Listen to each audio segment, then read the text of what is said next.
Hello and welcome to Random Roleplay. I'm Deven of TRG Network and we're back with some more Rieba Planeswalkers. Now, as you can see by the timestamp here, situation of this episode, pretty funky one. Or you see, this episode we tried doing something different, as with the previous weeks, there were internet issues that threatened the security of the episode. There were internet issues on the week that this episode was filmed, and impatient Deven here, who had been waiting 2 years up to this point to have this crossover, wasn't going to wait even another week. My mistake, because sure enough, an hour and a half into the session, my computer crashed.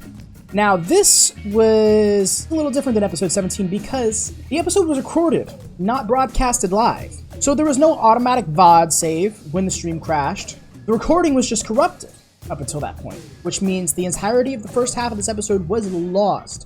Fret not, however, because I do my damnedest to essentially recap what had happened in the episode up until that point, with certain details that I feel are relevant to the remainder of the episode, which was recorded successfully and then put up. But ultimately, on top of the 1.5 to 2 minute intro of this, there's going to be a 7-ish minute intro for the actual episode, where it will just be me describing what happened up until that point.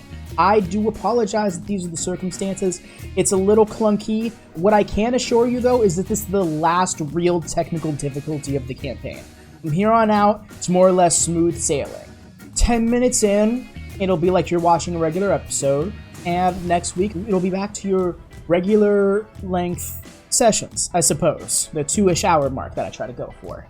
That all being said, that hint is true allegiance. What would this hint mean? You will know by the end of the episode. Thank you so much for your patience and understanding. I appreciate y'all to no end, and if for some reason you haven't done so yet, please subscribe.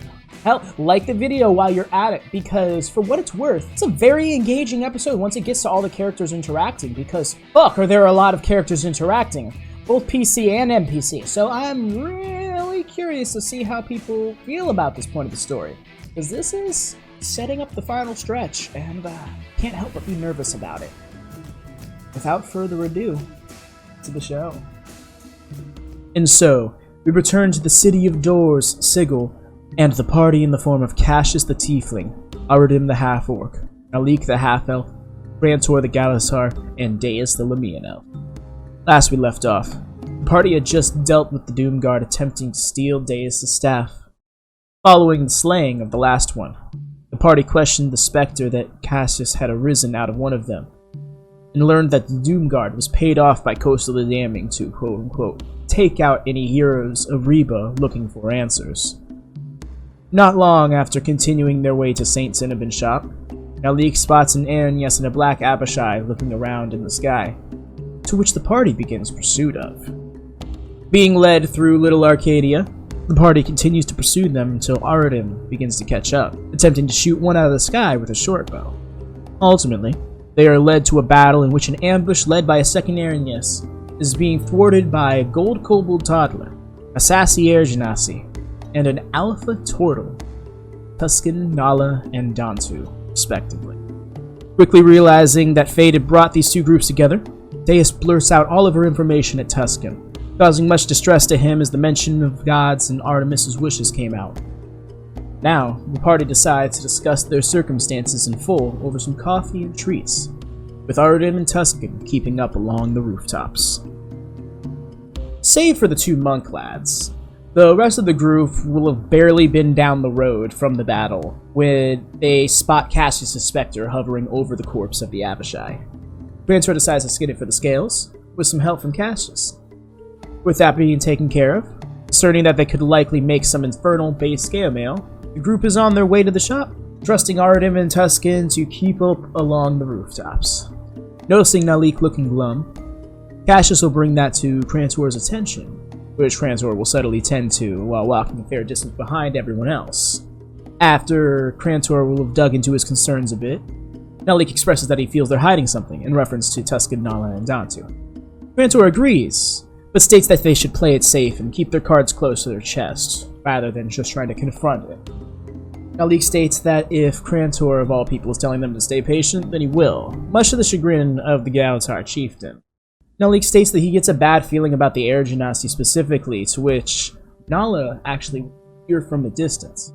Keeping quiet, however, she listens in on Naleek explain to Crantor an instance where he very oddly saw her twice at once. So, Naleek will explain that months back, a while before meeting Crantor, his troop was to escort a mage to the Mage Guild of Knife Throw. When there, just before he went to head out, that Air Genasi walked right by him, casually and dismissively. She then came from the same side of the room she did before, hastily running this time. She stopped short right in front of Naleek, as if she saw something she didn't want to see, and turned back, but not before noticing Naleek and his confusion. Wizard nonsense at the time, but he wonders if he turned that corner, would he have seen the same woman standing there? Crantor seems perplexed by this, but ultimately keeps his stance on the matter in regards to waiting until the right time. Naleek agrees, saying he's not even sure that their group can trust this trio. Ahead of the pair, however, Rufflebell the Squirrel Folk tout leads Cassius, Deis, Dantu, and Nala through the smaller roads of Little Arcadia, the most celestial snob section of the cage. Strangely enough, they don't come by many people or celestials, but they still do attempt to get acquainted for the most part, despite the eerie silence. Dantu attempts to socialize by asking Cassius where he comes from, which Cassius mentions Mo and his upbringing there. Nala will make a remark about how she finds it funny Mo comes up, as that was the last place of the material plane they were on before they started journeying to Sigil. Towards Deis, dropping her 24 titles in full, including the last Empress of Rieba, suggested Dantu may know of her. Nala remembers her as she studied Deis, being one of Rievault's most historical spellcasters, but seemed to express some dismay in the process. Eventually being asked of his upbringing himself, Dantu mentions that he's from swamplands in Lingarthia. He explains that a monster hunter group took out his tribe and sold him off to a farmer in Mindafal, who then raised him to be a capable fighter, but seems to remain somewhat vague about it in smaller details. Sensing that Dantu had reservations, the group continued on as they neared the main road they needed to make it to in order to course their way to the shop. We then cut back to the moment that Arudim hopped up on the rooftops, gradually gaining speed as he moved atop them. A moment later, Arudim heard a faint call of the infant kobold Tuscan, and his frustration became visible on his face as he sped as fast as he could. It'd be not 15 seconds before the kobold Tuscan would catch up, excitedly questioning Arudim about the spell clone. However, Arudim throws a punch at Tuscan, stopping barely an inch away from Tuscan's face, who came to a stop alongside him as this all happened. Arudim will express his frustration with how mocked he feels by the mere existence of Tuscan, how Tuscan had the gall to laugh at him when he tried to inquire about a curse that plagues him more than anything in existence. Tuscan will speak up, apologizing, as he did not mean to offend Arudim, but was instead laughing at the literal wording of the question, rather than the intent behind it. Trying to get back on track, Tuscan will ask him once more if Arudim knows the clone spell. Arudim will claim to not really know of it, explaining that he's not familiar with magic outside of his own, and what he studied for a past enemy. Tuscan will explain that he learned of his reincarnation through outer planar druids he met long ago. He learned that gods will bless souls with the ability to be reborn with a trigger of sorts that will connect their current life with their past ones. Tuscan then asks Arudim if he remembers any of his past lives' enemies, and if they were a powerful mage. Upon Arudim's expression of uncertainty, Tuscan jumps to the conclusion that those runes on Arudim's arms may be some sort of sealing method meant to interfere with his reincarnation, or an attempt to replicate the process by a mortal. As Arudim ponders this all for a moment, Tuscan says that they'd have to talk to his comrade Nala to get a better grasp on the concept, but he's rather sure that he has the right idea. Tuscan then mentions that this is why he brought up the clone spell, because it would be an apt way of Arudim reincarnating while remaining who he is as an entirety, even able to give himself a more ideal version of his current body. He claims that this is how he's gotten around it, as his own reincarnation process can ruin families. Tuscan lastly pulls out the Doomguard symbol that Arudim gave him and questions Arudim about Naleek. When Arudim goes to answer, he realizes how little he knows about Naleek. When noting how Naleek and Crantor are pretty close, recalls that Kosel knew something dire about Naleek that never got shared, and that had Arudim curious personally. Okay, so folks listening, I appreciate it if you've even gotten to this point. But it was at this point the crash happened. So this is where we went through our kerfuzzled, and that's where we go into actual game from this point on. Which for y'all is effectively now. Okay, there we go. Now I have it right, fit to the screen proper and all that stuff. Okay, so third time's the charm. You able to trust your wood elf friend Naleek? I trust him to a degree. He's certainly hiding things. I don't know exactly what, but I've made it a point that I've been morbidly curious, and he has not relented yet. Now you said that Coastal happens to know something about your comrade. Never found out what it was that he knew. No, I never was able to. I have some concerns then. He mentioned a friend Carrick. How much has he spoken of this person? Who? I will say you've probably heard Naleek mention him once or twice. I'm sure the other party members can attest that he has mentioned this individual several times. A best friend of his from way back when, that he's kind of looking for. Has he mentioned it more than to Crantor? No, he's mentioned it out loud to the group a few times. That's openly the reason why he wants to come to the All-Knowing, is ask him... Oh, okay. Yeah, is ask him Yeah, why. but here's the thing. Is there really any context for Arudim and Cassius and Deis to really concern themselves with wanting to know more about Carrick, knowing that it causes him so much angst to even mention it? Yeah, I mean, Deis probably has not really heard much mention of it, if any, but yeah, Crantor, Cassius, and even Arudim have heard it a few times. But yes, he never seems to go into it more than actually just mentioning that. He's the most he said is he just wants clarity. However, I will say this just for the sake of it. No one insight checked him on pretty much anything ever. It's not like if he lied, you would know it. Damn it, why are we so dumb? No, I insight checked him once. You did? I just didn't get a read on it, though. You were like, it's hard to tell, and I'm like, damn! Yeah. Yeah, and you know what? That's probably got to stand out to Arudim from a certain extent. Not only is he had a hard time reading Naleek, Naleek has read him. Back when he was under the influence of Avernus and the Nine Hells, he saw through Arudim. You know what? He's actually going to mention that to Tuscan. Don't get. You know, it was always strange to me. While under the influence, I didn't really know them very well. We had only just met, only days prior. And yet somehow Naleek was able to sense, somehow, or to tell, that I was under the influence of the plane itself. And yet I couldn't get a read on him at all. I'm quite good at that. I don't mean to boast, but still. Be blunt, I believe you. The symbol, the Doom Guard. They are a former group here in this city. Eons ago, they more or less are just the go-to thugs of this plane. And they've been sent after us quite frequently, and you mentioned you were attacked, these very same individuals sent by Coastal. This makes me think that they are one and the same in terms of where the source comes from. We were misinterpreted as your own by this group, or were under a blanket in terms of the orders they were given.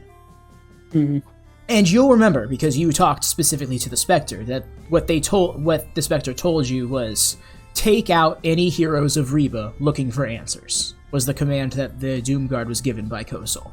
And now... Well, then it seems like you're a hero, then. Suppose. Well... And you're from Rieba? Are you from Well, Rieba? I am, and that's what the order was given. We're both looking for answers, we're both from Rieba.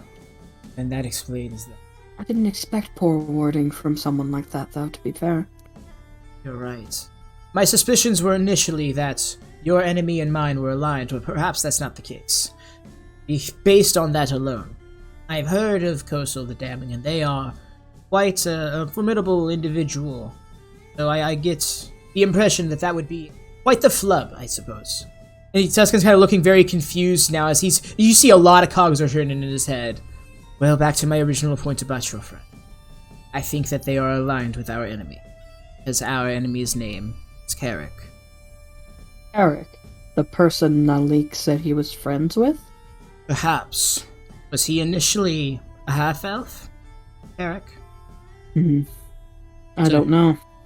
Well, If you were to go to the Hells and speak his name, quickly find out who it is. He's come to be known as Eric the Ascendant. Was once just simply a paladin of Mindorf. Died before my very eyes, helping me and Dantu survive a hill giant attack. And we saw him years later in the Colosseum during one of our matches.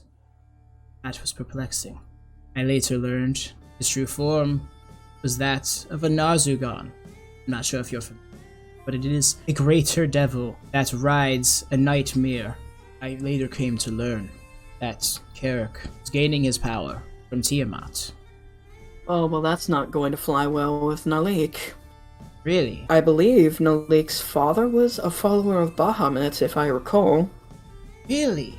His eyes kind of widen. So, if I recall correctly.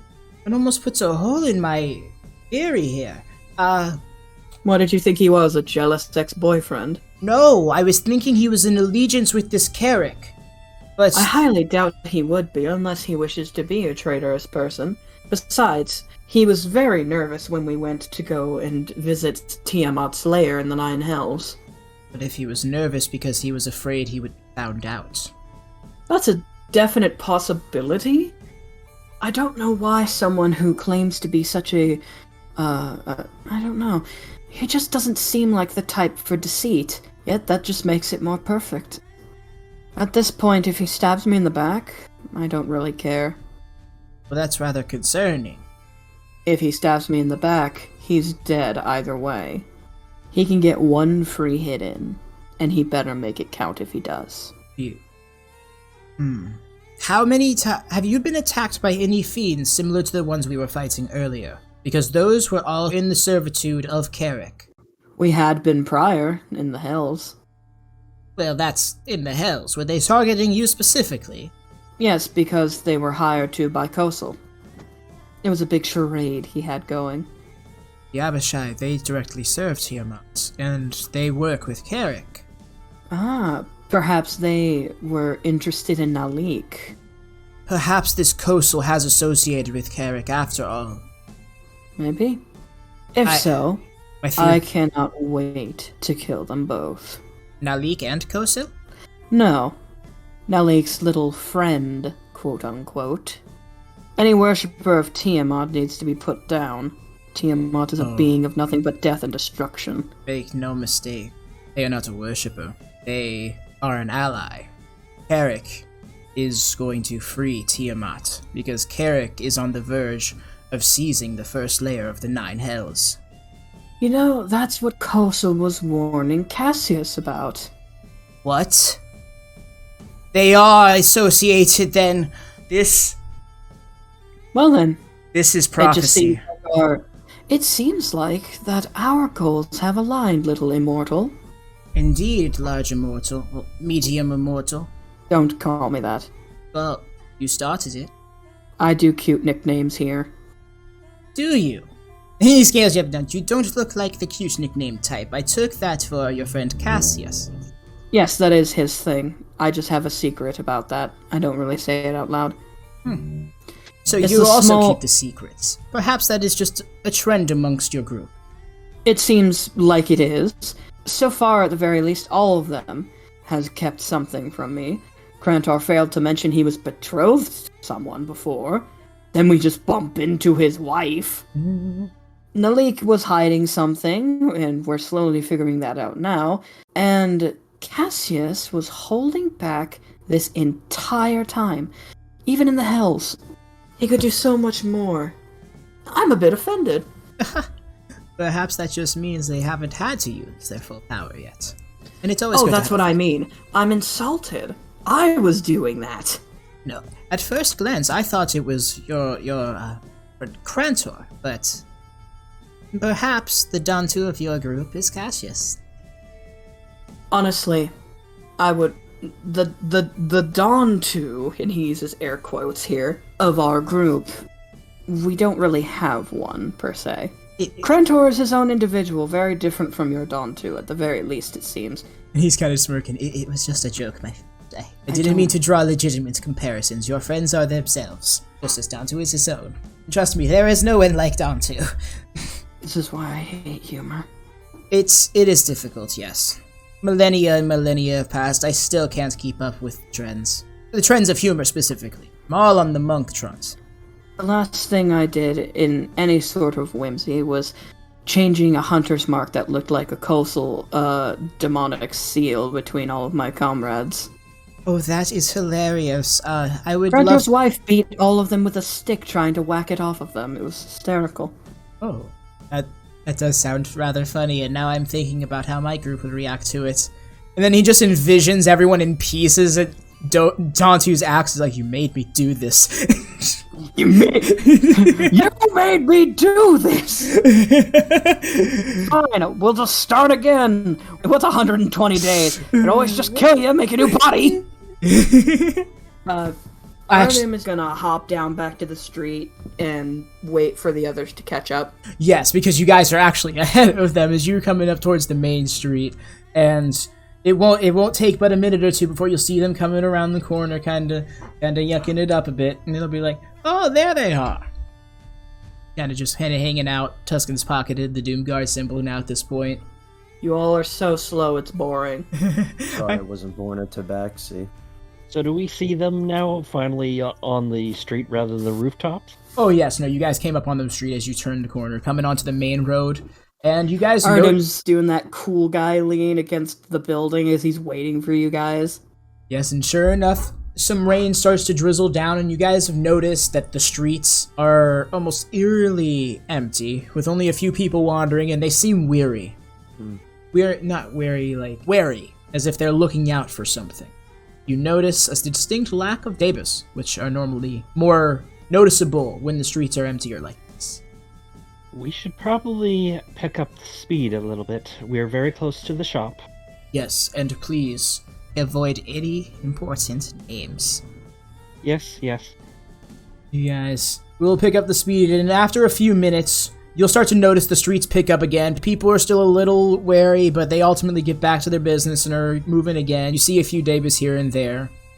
And eventually, as the rain passes by, there's a nice, comfortable fog resting. Not too humid. A little cooler, too.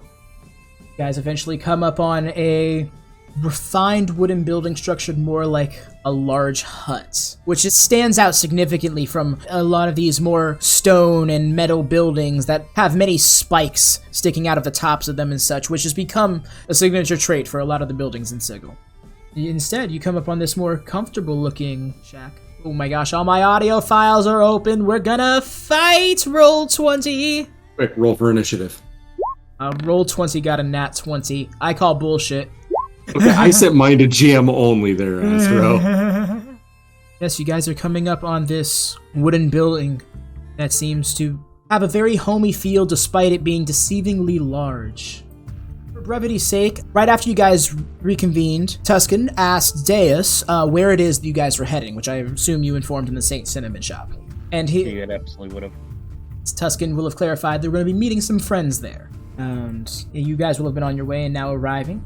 And you will recognize this building, although it's a little bit different, more refined, and slightly larger than you remember it, Deis. Rufflebell's like, and here you are! And puts his hand out. So where's the money? How much again was it, Rufflebell? It was only a day, so 70. 70 gold. Come on. 70 gold. Yeah. He's getting all jittery, just like, with his hands out like, gimme. I actually gotta get my calculator out. She doesn't have gold. It would just be 7 platinum. Still figure out how much from a certain amount. Okay. She tosses him 7 platinum. Oh, ooh, you got the fancy coins. Oh, these are the stiff ones. Ones that can deflect bullets. Well, it was fancy knowing y'all, and yeah, extra friends. Indeed. And she will turn right around, ignoring him, and going deadline for the door. Hell yeah. Cassius walks in. He'll walk by Arudim and kind of put a hand on his shoulder and just say, how you feeling, brother? Arudim looks to him, and it's not really a shocked expression. He just seems a bit more touched than you expected. He just kind of looks at you with this expression of mild concern. Cass will make eye contact and just give him a very slight nod. And when Cassius removes his hand from Arudim's shoulder after making eye contact, there's a very slight after image. It only lasts for a second. He doesn't say anything. Arudim just looks over towards Naleek. Everyone's entering in, and immediately, Deis, you're going to be greeted by a familiar face. A 3'11" skinny red-headed woman, hair tied back into a ponytail. She's wearing a fitted full-body robe colored in white with some orange and yellow areas spread across it on the limbs. And she's got, and just almost quirkily, she's got a small apron, even small for her, on over the front of it.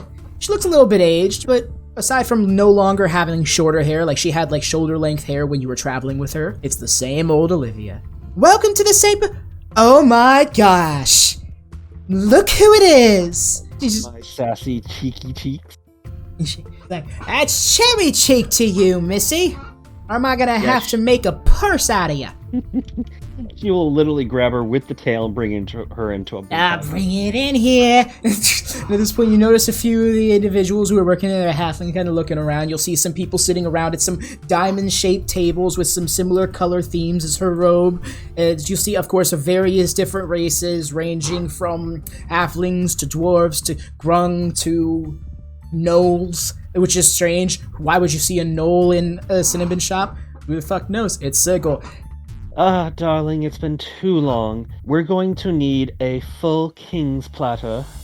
Oh, absolutely, absolutely. You heard her. And you see at this point another halfling, a little darker toned skin, but blonde, short hair. He walks up and he's like, Oi, Olivia, who's this getting all in your business?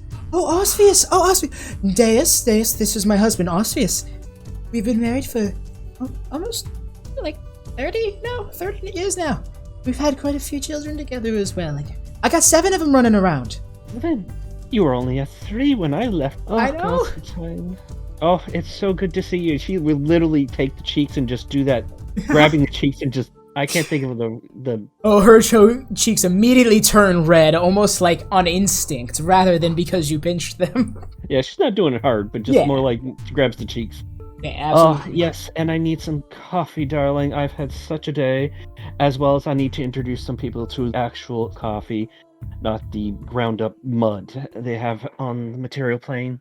Oh yes, no, you gotta get the real coffee, sweetie. This is exactly where, there's a lot of you. Oh my goodness, and she's like looking over your shoulder and she sees Crantor and then Nala and then Dantu and Naleek and Cassius and Arudim and there's a little kobold in there. It's like, wow, you guys are all massive people crowding in the entrance. Like, well, I'll tell you what, we're gonna have to clear a wall over for you, but we're gonna get you something going. You know what we're gonna do? That was take care of it. Borga. Crantor able to fit in the door? That's what I want to know. Oh yes, there is no door. It was just like a general opening. It's designed to be like a hut, even though it's actually a wooden building. It's just its layout mimics. I love that. A tiki hut, yes. It's this kind of like a tiki but crossed with a modern coffee shop. In terms of structure layouts inside. Many of the creatures are actually here on the right side of the building, which is where the entrance is, but you notice off to the left side, there is a much larger area, which almost looks to be accommodating larger creatures, and you'll almost immediately notice a centaur walking up from that direction, and you seem to have just gotten up from a table with a firbolg and a mouse folk. Dantu, you, Nala, and Tuscan will notice Selva kind of trotting over you guys' way. Oh, fine. Oh, thank goodness, I was thinking it was a trap. Grim is going to be the first one to speak and say, "Oh, look at this. You guys brought us visitors. Isn't this just such a special occasion?" You guys notice the little mouse folk with a guitar on his back, sitting right on Selva's back, probably hopped right up on her as she trotted it over. Arudim immediately hates it. Don't worry, you're not the only one. Dantu has the biggest facepalm ever. Hello, Grim. I take it your meeting with Aaron Yes went well as well. Oh, it went fantastic. Just turned into a gigantic monkey a couple times and, handled business. Cassius just immediately looks straight at you when you mentioned that, like, wait, what? For clarity, Tommy is both characters. Tommy is Dantu and Grim. Okay, I just want to make sure. Grim nonchalantly shrugs and he says, "It's just a thing I do, man. I mean, when the muscle's not around, you gotta pick up for it, Yes, Grim compensated very well for our lack of muscle, but that is not to cut us and him short. And you notice that they gesture back to... Ooh, I should probably drop character art. Oh my gosh, I should have been a little more ready Yes, for that. sir. Yes, sir. On you, of course, right away is... I got to make Grim visible to everyone. That is the Mousefolk writing. As he shows me, says, sorry, excuse me. My name is Grimwood. Grimwood Feet-to-Pete. Greatest bard of all time. Eyebrow raises. I would defend his argument. I have yet to meet a better bard, says Selva. And Crantor, this is probably eerie as fuck to you, because aside from having slightly less baritone in her voice because she's smaller, this centaur speaks a lot like Okiro. Okay. Just kind of gives her an eyebrow raise, like, He's not one of those, like, they're the same person, but it's like, oh, you're very similar to someone I know, eerily so. I just chalk that up to DM voice, but yeah, sure, absolutely. I appreciate you for that, and like I said, to a certain extent they're different, but their speaking cadence is very similar. Okay. He will take note of that, but he won't say anything about it, because it's like, okay, you're not her. You're not her, but... Yeah, very that. I just can't. And I want to clarify that sword on the side of the Mousefolk is longer than him. Like, if a Mousefolk had his own Sephiroth sword, that's what that is. Well, yes, as you can see, we met some friends along the way. Wait, what was that? You heard Tuscan say, and Nala kind of flinched for a second. Dantu and Grim, you guys immediately hear Nala in your head. What's the deal? And then you hear Tuscan. I have a theory that their friend Naleek is either associated with Carrick or is completely unaware of Carrick's fate. I discussed it with Arudim. Tuscan, you said a lot deeper voiced in our minds, you know that? Yes, I do. Because it's my real voice. So that's some interesting information to share with us. Bombshell to drop on us as soon as you come back to us. Well, I personally didn't notice it myself, but it's just the way it works, I suppose. If you think about it, it makes sense. You're internally... Shut the fuck up. Why are you talking about Carrick with them before we can really trust them? You hear Nala cut in. Dantu, you're hearing all this bickering in your head. Nah, Dantu's just not saying anything. In fact, he actually just says out loud, let's just get a place to sit so we can all talk. And you see waving over at you guys from... Oh, crap. Did I actually not put his art in here? Am I dumb? Hold on. It's not. 1 second. Gotta add him in. Not a problem. But yeah, she would be literally chatting with Olivia each step of the way and literally just following her around while everyone's getting settled. Dantu's just taking in the aroma. I'm sure the smell of a place that just serves coffee and sweets is just... Trust me, if you ever been to a cinnamon bun shop, it's like that. Now I'm hungry for something sweet. I'm with you. Unfortunately, he does not have any background color, but that's just the way it be. This individual is waving over to you all. You notice that fuck-all-sized axe sitting next to him. This individual is roughly... Advy, are you saying there's a third axe lad? Yes, there's a third. Trio of axe bros. Oh my god. Am I bigger than him? They're neat. It is the only thing that matters. Roughly 8 feet tall, but you can tell sitting down as he's still veering over a lot of the other individuals before that large creature section. And he's got his one arm just waving over. Come join us, Dantu and comrades. Oh.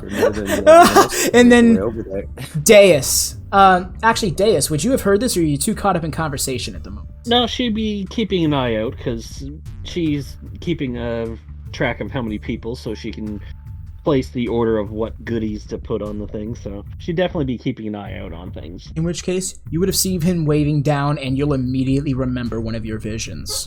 You've seen this Firbolg many times. Oh, okay. Oh, okay. In Sound in his voice! You sounded so hurt when you said that. Oh, okay. I guess I'll remember this person. Yeah, there's a lot of notes. She had so many notes. I feel like that was just zealous as a player. It's like, oh fuck, I'm going back to my notes again, aren't I? Yeah, I'm just a little tired too. No worries. No, I'm telling you, that's why I'm pretty much telling you. You've seen visions of this individual before. You've seen them fighting battles upon battles, being slain in battle and being revived almost immediately by other worshippers of the very same god you worship. Yeah, she puts a couple fingers to her head like, oh god, I have to deal with this. But one thing you remember, your note, it was meant for a Firbolg. Alright, so she'll take note of him, and she will definitely include a couple extra of the spicy buns. And she'll shout over, does everyone have fire resistance? Cassius just kind of raises his hand like, really? Really? I gave you my fire resistance ring for a reason. There's like 10 of you, and I love that it was just like awkward silence, and the only one who slowly raises their hand is the tiefling. Like, are you really making me do this? Grim actually just says, well, is it gonna come out the same way? Is it gonna burn as much as it coming out? You know, just wondering for a friend, you know? I don't recommend the spices without the icing then. It will give you a heart attack, dearie. I'm not planning on having any heart attacks soon. Still got lots to do. No, trust me, it will actually give you a heart attack if you don't have fire resistance. I'll opt out of that, please. Then. Don't worry, the icing is the kind of the trick to it, isn't it, Olivia dear? Oh, absolutely. You're just going to love the kick it's going to get you. It's going to hit really hard, and then it's going to bring you back down. Very smooth spice. Well, my comrades aren't opting out, so I guess I'm down for some spicy sweet rolls. Yeah, Tuscan's almost Sign indifferent me at this up. point. He's kind of Cassius lost is in like, I am ready to go. Oh, sorry, Ed. Crantor will go a little bit nervous, but he'll do it. No, that actually works. Tuscan is pretty much just like, I'm underneath all these people. I don't know what's going on. I'm just going to hang out. As he's still kind of like in their heads chatting, Dante, you continue to hear this in all his lecturing Tuscan and says, and quite frankly, if there's anyone in this group that it can be trusted, I believe that it would be Arudim. Simply for the fact that he is under similar circumstances as I, tells me that he is a very important individual. Unless this is the work of an evil god, cleverly disguised evil god, then I trust his judgment. However, not sure where the of the rest of their group stands quite yet.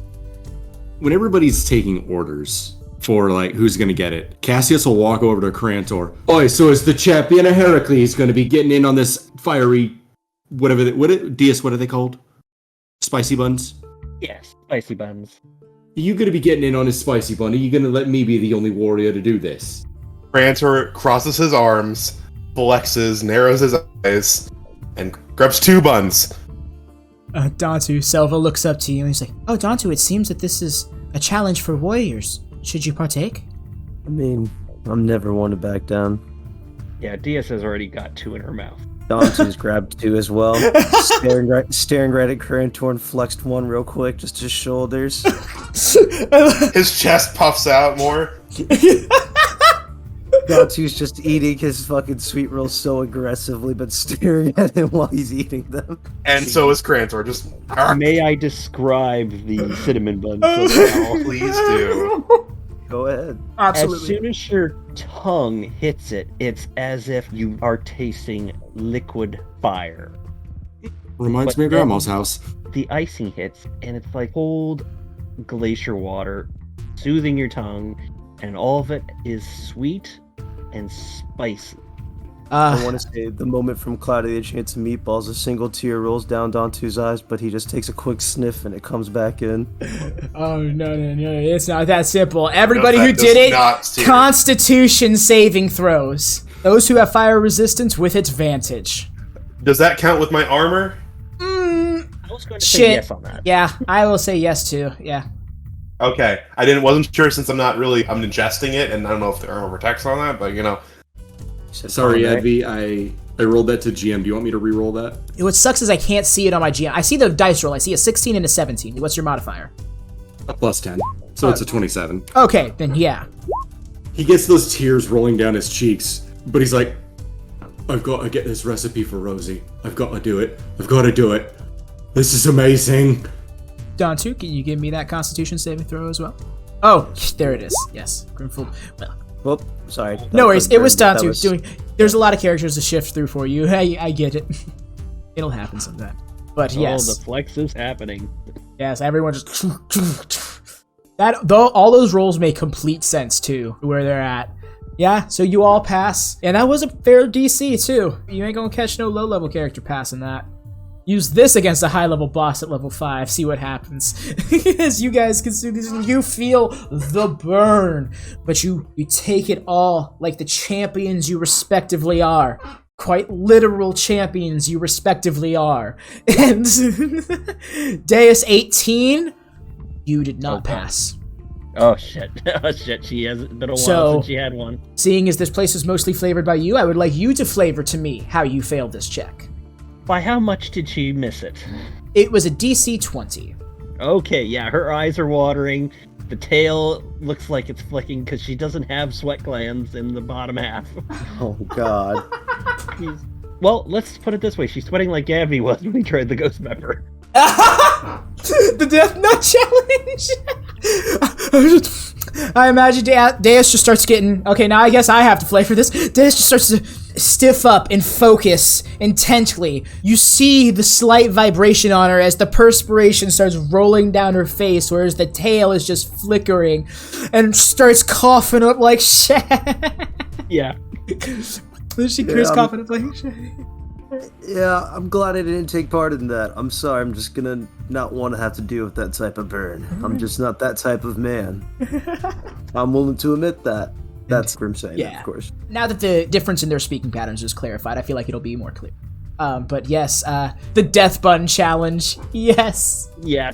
What check would I need to make to understand what kind of check they had to make? Because Arudim kind of wants to try it. Did it seem to be the taste, or like what is the thing here? He doesn't understand spices very well. That's fair. I see. Oh, yes, of course. Duh.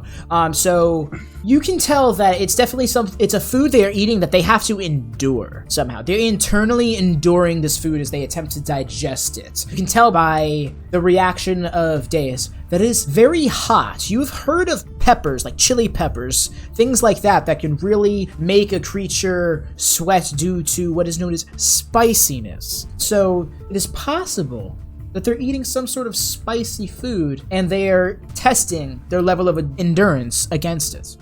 And of course, this was just ego lineup with everyone in the group. I have pride. I have pride. Arudim just rolls his eyes, and he's gonna try it himself. You guys, as you're all reacting to it, you see Arudim walk up, almost just sets a hand on the counter, and the look on his face shows you what he is here to do. He is here to best you all. Cassius just smiles. That one, come on. No words are spoken.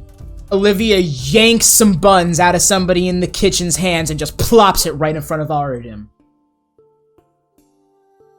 Did they all just take a bite? Oh no, they ate too. Whole thing. Arudim looks at it. He examines it for a moment. Seems puzzled as to how this could cause so much pain. Yeah, you're seeing Crantor, Cassius, and Dantu all with the look of discomfort on their face that they've definitely handled this, but it wasn't without some sort of pain. I see. Okay. With a 27, it's uncomfortable? Damn. That's scary, actually. How is this place still in business? Oh no. Oh no, bro. Cagers are extreme.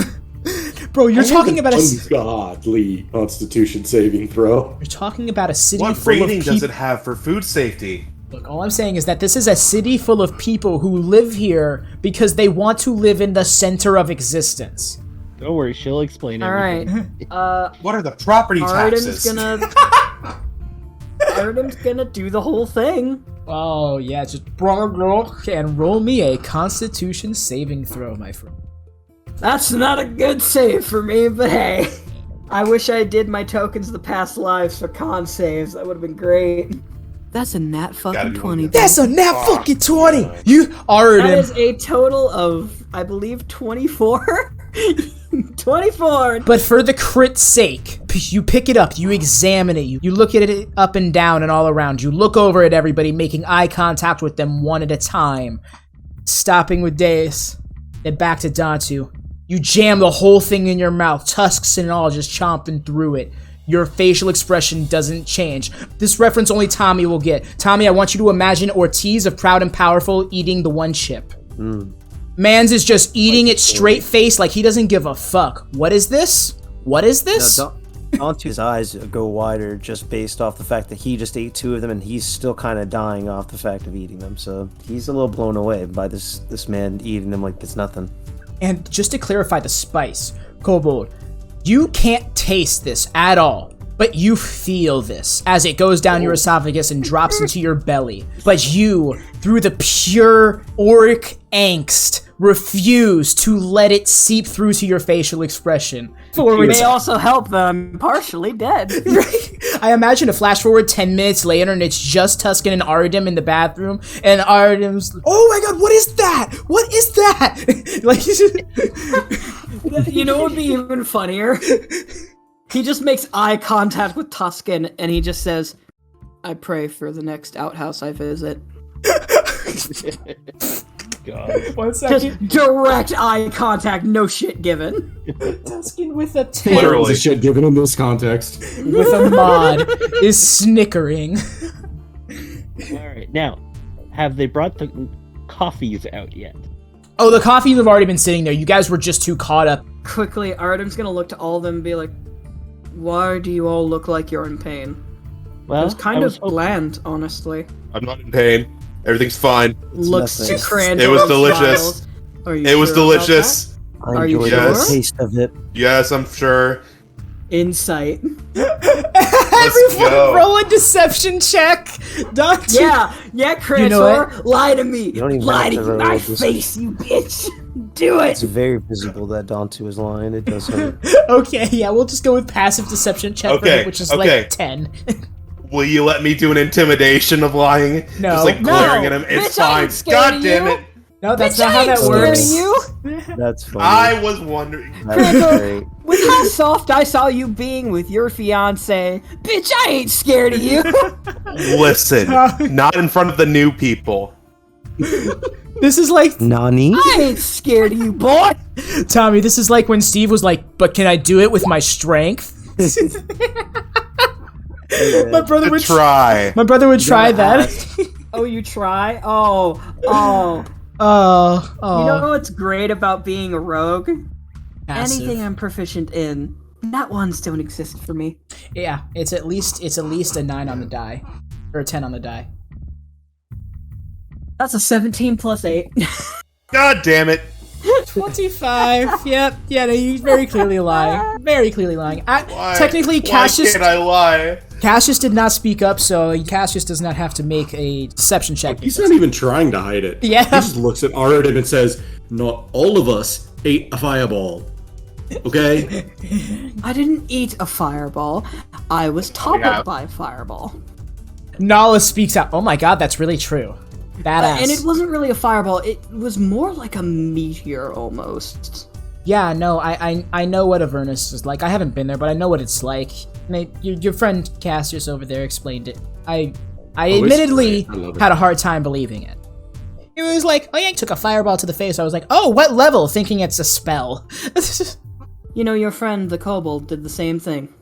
Can I ask, has the coffee been served? Yes, the coffee has been served. It was served while you guys were staring at Arudim and Thank not give a Lord. fuck about the bun.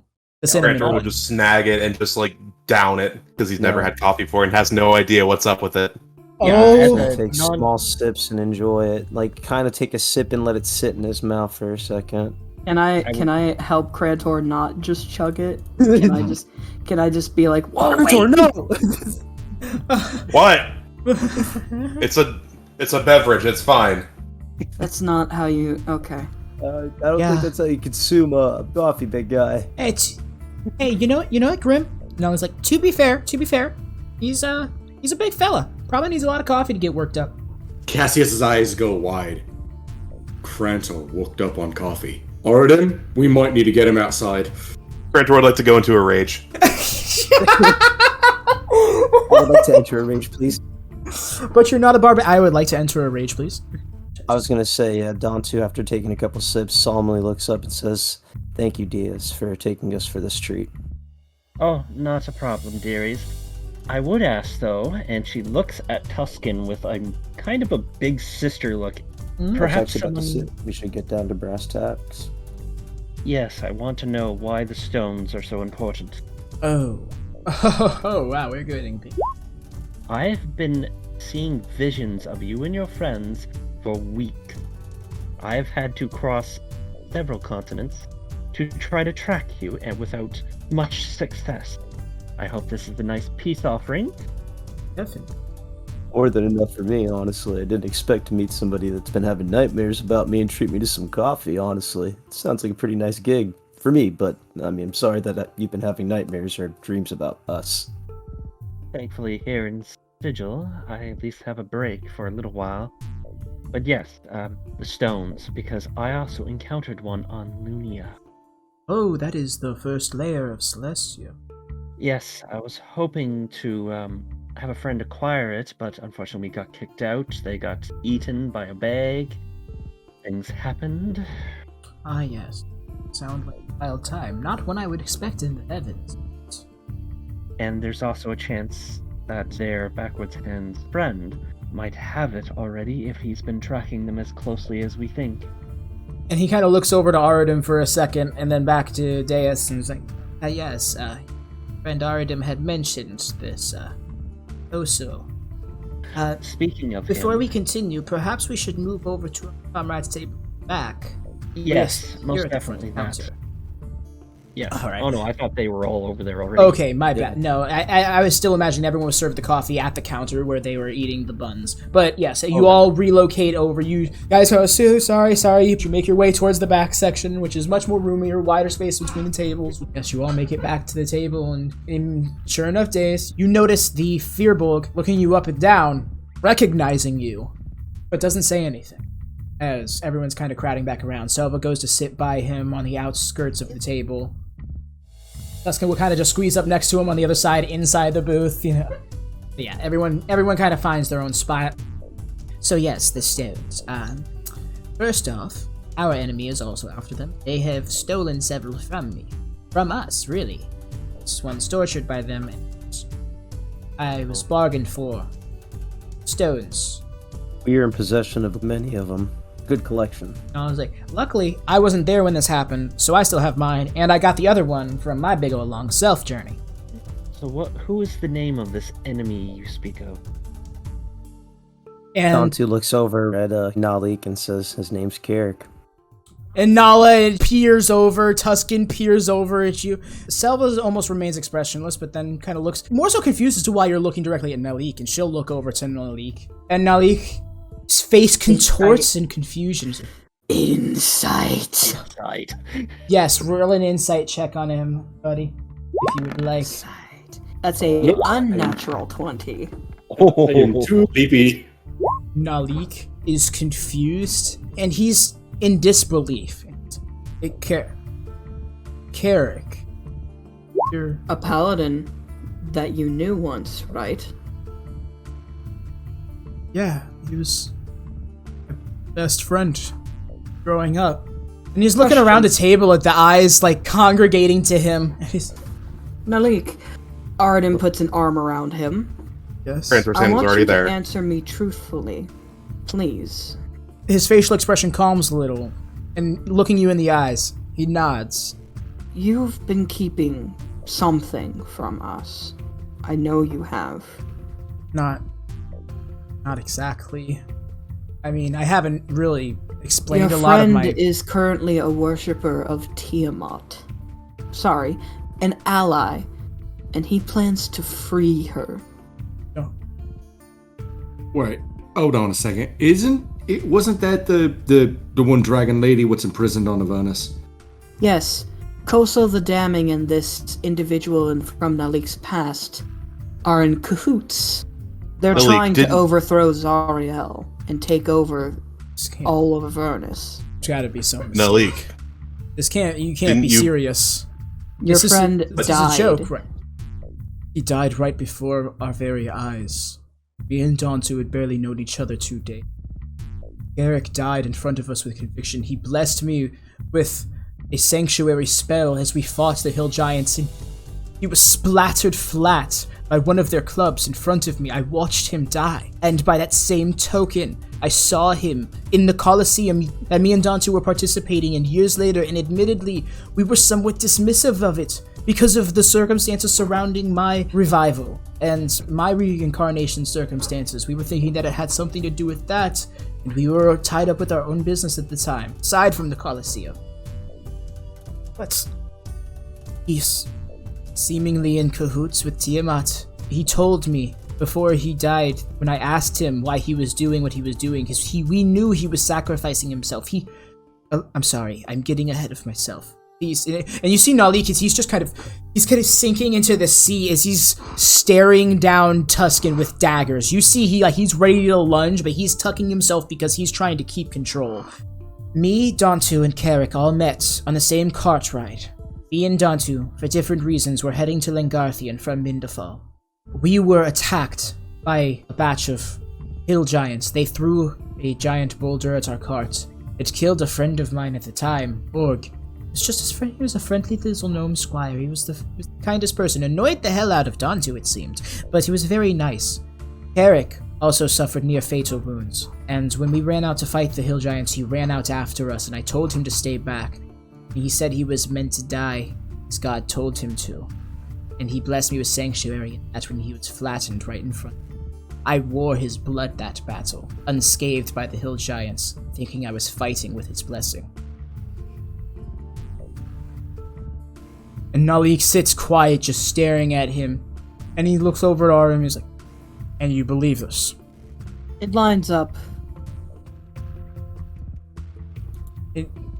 Destiny's like, "For what it's worth, I was suspicious of you, but your reactions now seem very genuine, and my suspicions have been cast away. I was tortured by him. No, he is a pit fiend on the Dark Eight." And now he slams the table as he stands up. He's like, "Shut up! You're lying. You're lying. I know you're lying. What You can't be reason would telling we the have truth." to lie to you? And he starts to sob. And he slams the table with his fist. He says, "God, this is real." Deis will actually clink her cup, like, to get all of your attentions. Naleek will look over to you as the tears kind of just dripping off of his face at this point. We don't know what is accurate. There is a lot of unknowns in the situation. I believe that the goal of the all-knowing, for which all of you are going to, is probably the best answer. There you go, Naleek. And I know a certain imp in the Great Bazaar that I'm sure you could find. Arudim, she'll pull out a piece of paper and just write down, get my notes. So I am not trying to say it right, because I doubt I could. He's a nasty little shit, but he's a very good informant when it comes to the machinations of hell. You might be able to Imp, find you out more say? from him. Oi, Arudim. Mm-hmm. Remember the last time we encountered an imp? I recall it fondly. About that. Pretty sure if he tries to pull anything, we can get some information out of him. Oh, I'm sure. Just don't bring me up. You sure that won't get us killed? Not this time. He's weak as shit, but I kind of maybe bribed his superiors to demote him, and he got kind of sent here. See, now that is the kind of thing that is a great warning.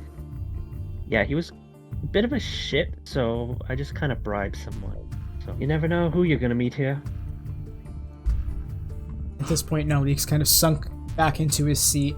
Look, Naleek, I know this is a lot to take in all at once, but we're gonna find some truth in what's going on, you know? Who's to say it's the same character?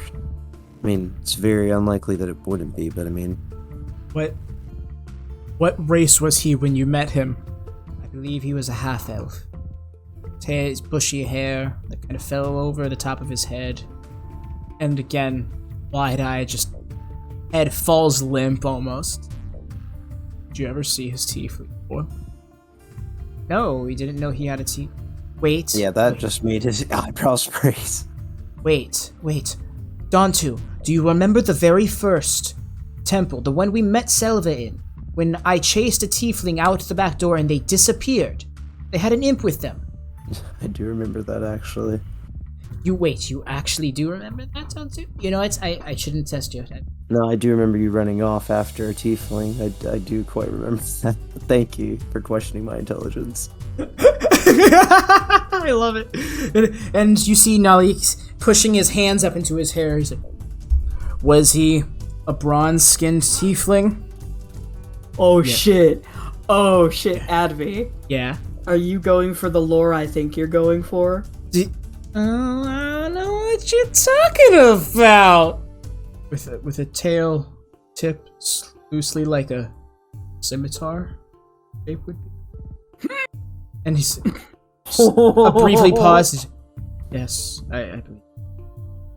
Oh, you're telling the truth, but I can't believe it. And Naleek starts sobbing into his palms. You guys see a broken and sunken Naleek. He's always tried to keep a stiff upper lip, but right now he is completely collapsed in front of him. He is in front of this sea of adventurers in the form of you guys, a little dozen of you all, and he's just sobbing, not caring. No dignity whatsoever. And Crantor will have his hand on his shoulder and back just to help reassure him. Just like, not saying anything, just letting him get it all do the out. Same. His hand has not left Naleek's shoulder. It's a big deal for him, yeah.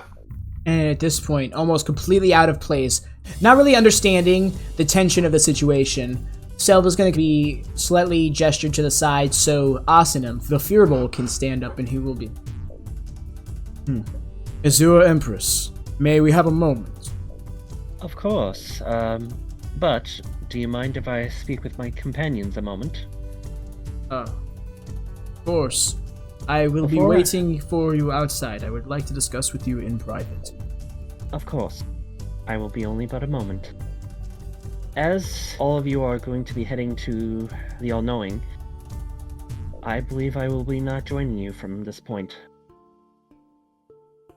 Well, in that That's a case... shame. I was finally starting to warm up to you.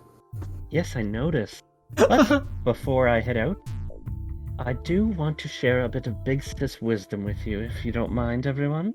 Arudim nods. And she'll literally take each one, except for Naleek, who's between them. That way it's kind of a private message.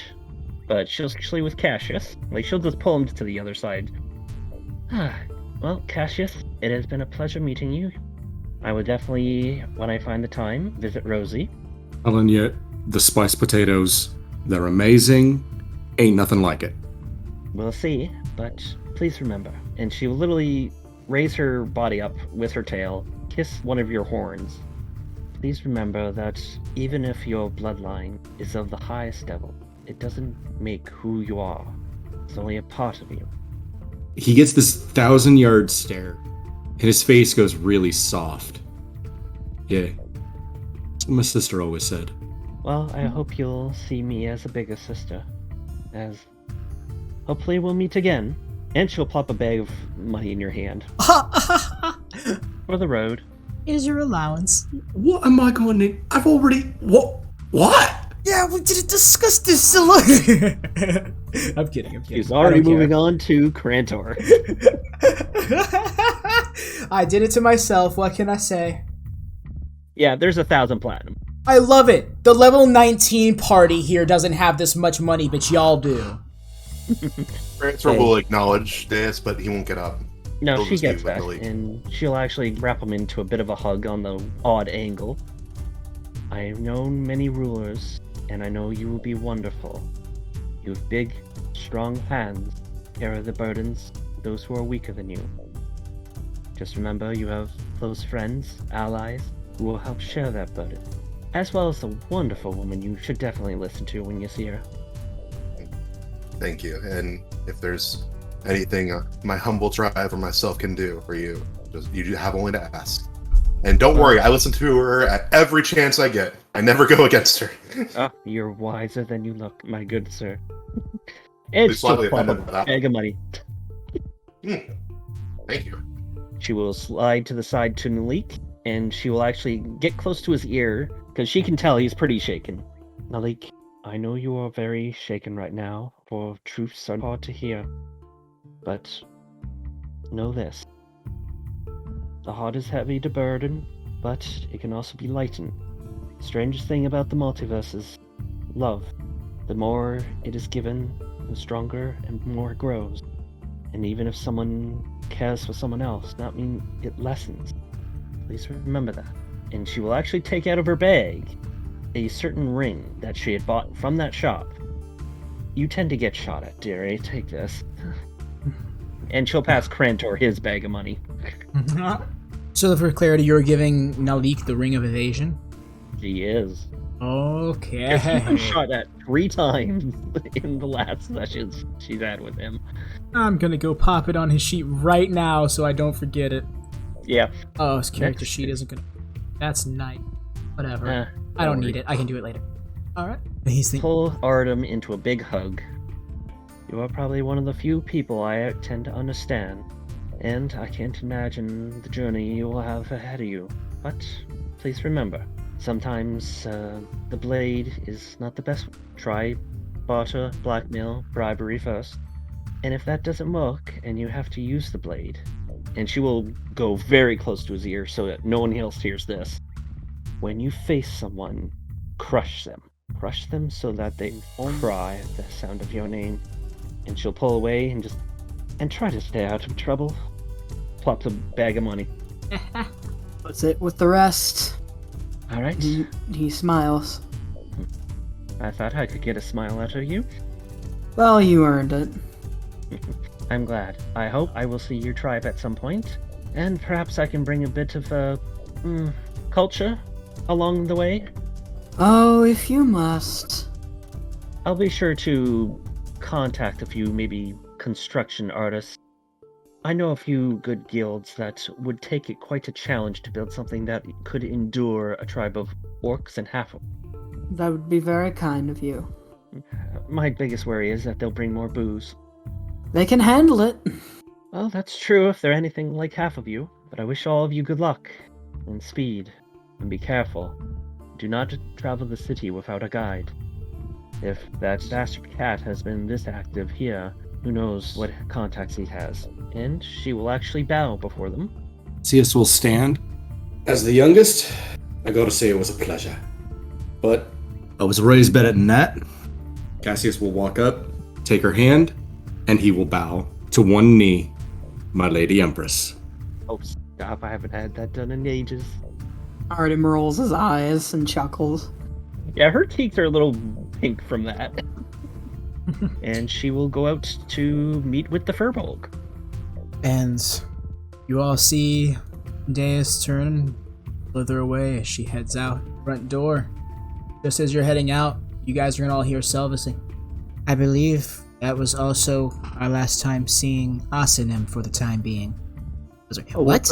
What the heck, man? I just started getting to know the guy, and the beautiful woman walks in here slithering around. I can't even get to know her. This is just an utter ripoff. You're telling me, says Selva, looking over in the direction of the door. I will say, Arudim looks concerned. whoever wants to roll an insight check on it. There's fucking... It doesn't matter because I cancel it, but that was a nat 1, so... What's your modifier? My modifier for insight is an 8, but, because I'm proficient, reliable talent. Yeah, okay, then, yeah. No worries. Just for fun. So that's 18. Everyone who rolled can tell. There's a hint of jealousy. Oh. Apparently, this centaur was very infatuated with that Fearbolg. Oh. Let's see here. Cassius, I'm sorry, what was your check, Arudim, because of reliable talent? 18. 18? Okay, then Cassius and Arudim, not only do you notice that, you notice that Tuscan sees this and is jealous of it. Very slightly, but is jealous of it. Oh. We got a love triangle, boys. Sorry, square? Why don't you just see both of them and it's just so wait, so we can tell that Tuscan is jealous of... He is her? jealous that Selva is jealous of Deis. He could at least come say goodbye. And so it's like, I sent to him. He tells me that this is the business that he came for. Remember when he mentioned meeting someone here? I suppose that is her.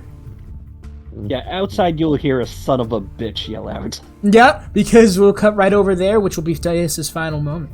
As you head on out, you see this large lad with his axe, kind of just like dragging behind him. And he says, "So, you're serving prophecy?" When she lets me have a moment, but yes. I was told that a lady who sees visions carries the words of the Lost One. Is that you? Words of the Lost One. Is that her? You'll know that that's what the note was referred to as. It is in an ancient language you cannot depict, but it was referred to as the Note of the Lost One. Ah, that. And she will dig her whole arm into her handy sack, digging for it. And she's like, God, where is it? Oh. He claps at the sight of it as he's impressed. Yeah, she's literally reaching it. It's like, damn it, where's the book bag? Where's the book bag? I don't know, he's like impressed, and the impressiveness slowly fades into awkwardness as the time is drawn out. It's like, okay, yeah. She eventually pulls it out and passes it to him. I believe this is yours then. He opens it up and he looks at it and he starts scrolling, and then you see him, he pulls down the mask on his face and you see the lower part of his face almost entirely missing. You see the skeleton of his jaw as he's reading it out loud now. As he's, and it almost sounds like a cant of sorts. Very well, Azure Empress. Which would you prefer first, Mechanus or Limbo? Son of a... She'll shut that out. There it is! Son of a bitch! I'm confused. Those are the names of two different outer planes, Mechanus and Limbo. He pretty much... Well, yeah, I know that, but why is she saying son of a bitch? Oh, yes. She doesn't want to go to Mechanus. It's never been specified in character, but yeah, it was a very clarified thing from me that I told him. Deis' background, she would have been urged to go to Mechanus, and he told me that she would have intentionally avoided it because of how overly neutral, predictable, and boring it is. He left her country because of that kind of shit. Say Crantor is very happy that bigger guy with bigger axe is gone. You never even spoke to him. And meanwhile... Never! Why would I? Meanwhile, the Unwanted are sitting over here like, the fuck, man? Really living up to our namesake right about now. So yes, Limbo or Mechanus, just for like... Because he's sitting there just waiting for you to answer. Like waving her hand, Limbo. That will be fun. Be unpredictable. And I can fix that if you want. I just have to rest. I say we should make our way then. I believe there are doors to Limbo here in the city. Although, I must admit, I do not like the environment of this city. It's getting used to. I was here quite a while on my first Is trip. this guy a serious Christopher Walken? Wow. I gotta say, I do not like this city. Fucking shut up! Oh god.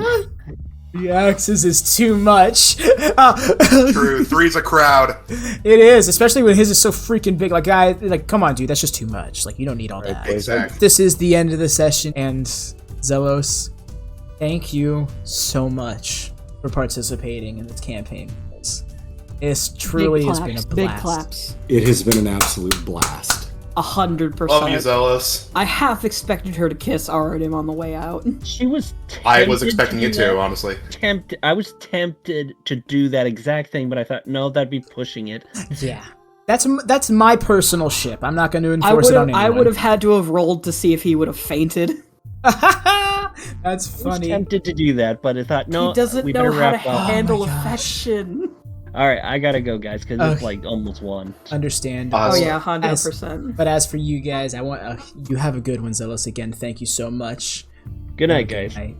Thank you all for coming by. We do appreciate it. Do like, subscribe, comment, hit the bell if you haven't subscribed and you're subscribing now. Remember to do that part. Tell us what your favorite ship between the party is. Right? There are so many apparent ships. Yeah, we've got anyone to choose Besides from. all of the Pair 'em above. up. I mean, yeah. Right? Back in the pile. Personally, that's my favorite. But, yeah. It's the correct option. What's your favorite ship? Yes. Correct. Basically. Correct. Friendship. All right, that's my favorite ship. Thank y'all for coming by. Bye, y'all.